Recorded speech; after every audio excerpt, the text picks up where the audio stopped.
me start with a very simple question which has been asked by Lakshmi Kant after every session, which has been, what are the financial laws if cyber security happens? And if disruption of digital risk happens, what is the financial loss? Now, can you help assess and what will you pay in case of such losses?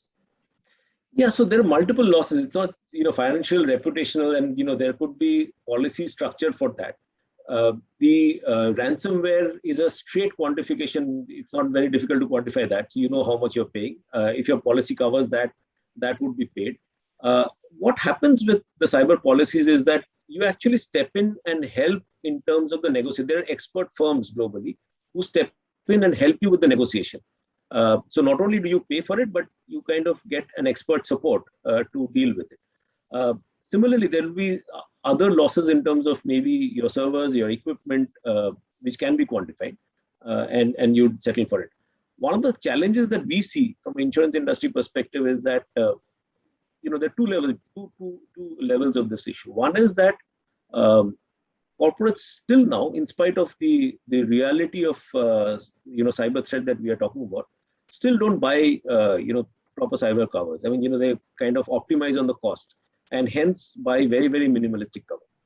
The second challenge, which is from our industry perspective, is this is an unknown risk even for us. How do you risk your balance sheet and take very large exposures? So what we do as an insurer is that we protect ourselves through reinsurance. But the global reinsurance market for cyber is also developing and emerging because this is a new threat that we don't have models for. So it's a journey, but there are enough capacity available for the Indian market today to protect a reasonable amount of cyber risk. You just said risk is unknown to us. I mean, you cannot say that. I mean, we can say that. You cannot say. No, I'm just saying. So in that case, how often do you assess the risk of your customers? So the principle that insurance companies do, you see us as taking premium, paying a claim, but a role that underlying the role that insurance companies play is allocating, or in a sense, allocating capital towards better risk. So if you do a better risk management job, we will give you higher covers, or we will reduce your premium, and vice versa. In effect, it kind of directs capital towards companies which are better risk managed, right? That's the underlying role of insurance. Now, when you quantify risk, so one of the things that we do is we do our own. We have our risk engineers who go and understand the protocols and the safety standards that you have for your physical risk. Let's say your factories, etc. Similarly, for cyber, it's again very early days. We are evolving some of these capabilities. So at least what ICICI Lombard, what we do is we work with a couple of technology partners who are kind of experts in this area, and we do our own with them. We do an assessment. The challenge that we face is a lot of times customers are very guarded about some of these because it is seen as maybe an intellectual property or whatever it is, so they're a bit guarded. But of course, the assessment is important for us to quantify the exposure that we are willing to take. That's our underwriting practice. Now, with this COVID happening, post-pandemic, what do you see? The question from Premal is, do you see improved life expectancy?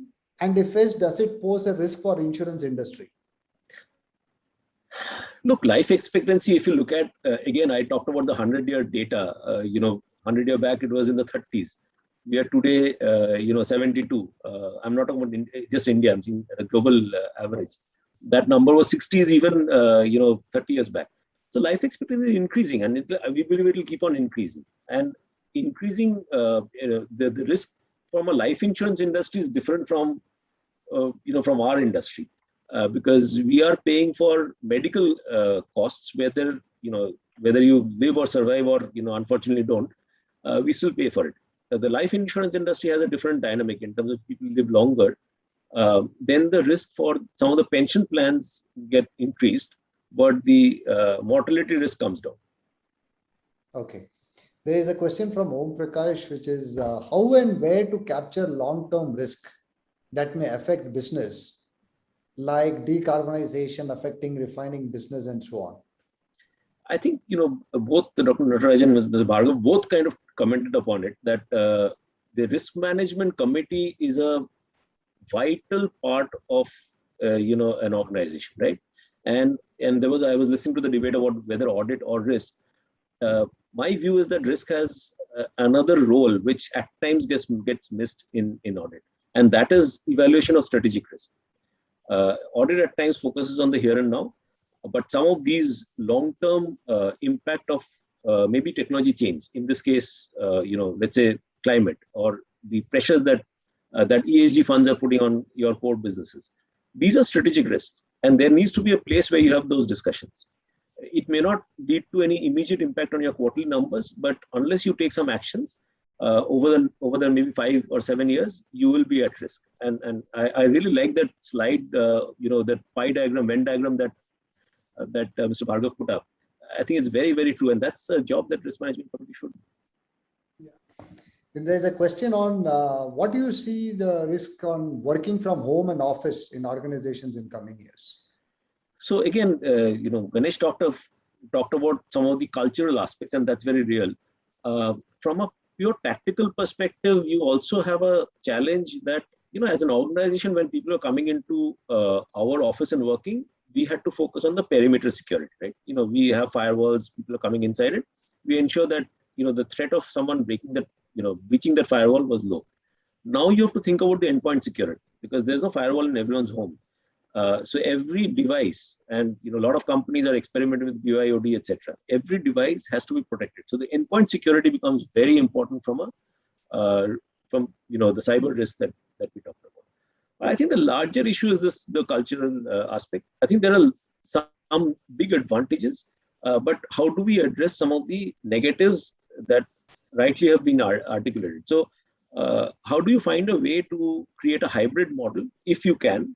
And you have to see whether the hybrid model works. In time, we'll know. But create a hybrid model where some of those engagement, the connect, the bonding, the things that happen, collaboration that happens when you come together in one place is protected, while day-to-day work can be done remotely. So can you move into a more of a hybrid organization rather than either remote or either on-site?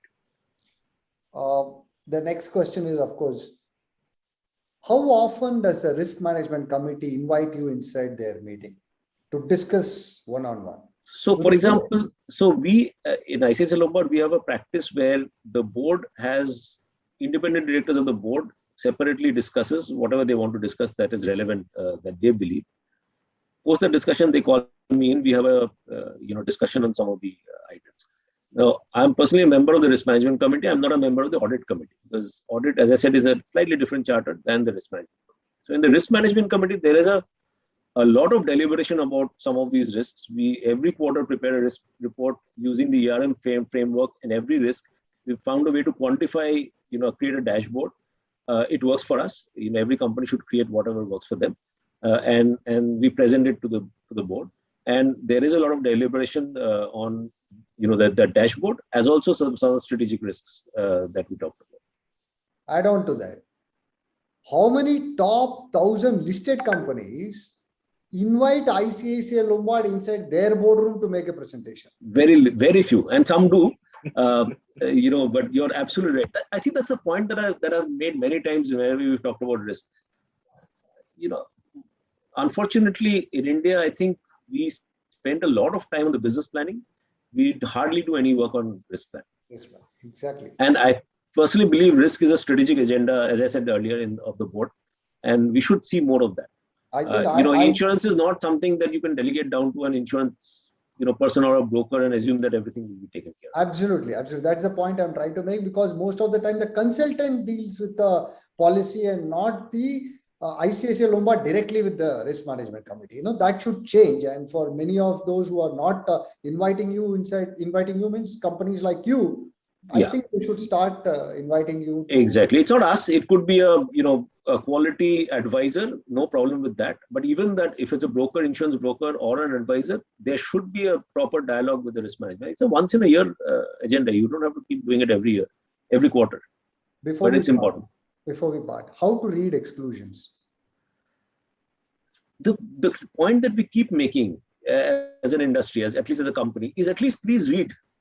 The real problem that we have, and this is a communication that I make to my sales guys is it is very important for us to transparently tell you that these are the exclusions, and it's equally responsibility of the insurance buyer to study what is the exclusions. Don't buy a mobile thinking you bought a Mercedes. Both are transport devices, but they're different. Unfortunately, the discussion is largely on price and not on terms, and that's the reality of. But I'm optimistic because I think people are beginning to understand and appreciate some of these things, and we will evolve. I mean, in a sense, this is kind of early days for the industry. Is COVID an act of God? No, I'll close with it. I'll close with it. That's a big debate. It's a. No, someone will say, there's a big debate on laboratory created. I talked about the gain of function, research, right? So who knows what is the truth? Achha, thank you so much. Over to you, Rajesh. Thank you so much. Thank you very much, sir.